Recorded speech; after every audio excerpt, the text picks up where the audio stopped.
नमस्कार. माझे नाव विजय विश्राम दांडे. वर्ग 7वी मध्ये मी शिकत आहे. मृत्यूनंतर ही जानचे नाव जान आहे. मृत्यूनंतर ही जानचे नाव जान आहे. असे शिवसैनिक आपल्या भारताचे शान आहे.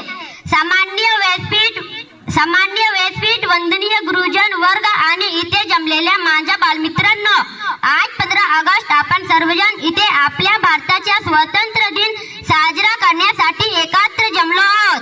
सर्वप्रथम तुम्ही सर्वांना भारतीय स्वातंत्र्य दिनाच्या खूप खूप शुभेच्छा. मित्रांनो, 15 ऑगस्ट हा भारताच्या सन्मानाचा व अभिमानाचा दिवस आहे.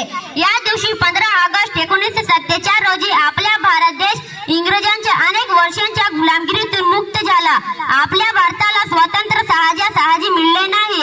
स्वातंत्र्य प्राप्तीसाठी अनेक स्वातंत्र्य सैनिकांना आपल्या प्राणाची आहुती दिली.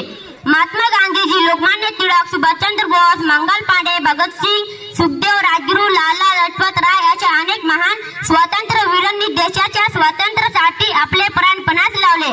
त्या सर्व स्वातंत्र्य सैनिकांना माझ्या मनाच्या मुजरा. स्वातंत्र्यानंतर आपल्या देशाने कृषी, विज्ञान व तंत्रज्ञान, साहित्य, खेळ इत्यादी सर्व क्षेत्रात चांगली प्रगती केली आहे. आज भारताकडे स्वतःचा आण्विक साठा आहे. भारत सत्तेच्या दिशेने चालवत करीत आहे. चला तर सर्वांना मिळवून आपला भारत देश जगातील एक आदर्श देश बनवण्यासाठी प्रयत्न करूया. सैनिक बनण्याची नशा सगळ्यांना असते. सैनिक बनण्याची नशा सगळ्यांना असते. सैनिक बनण्याची नशा सगळ्यांना असते.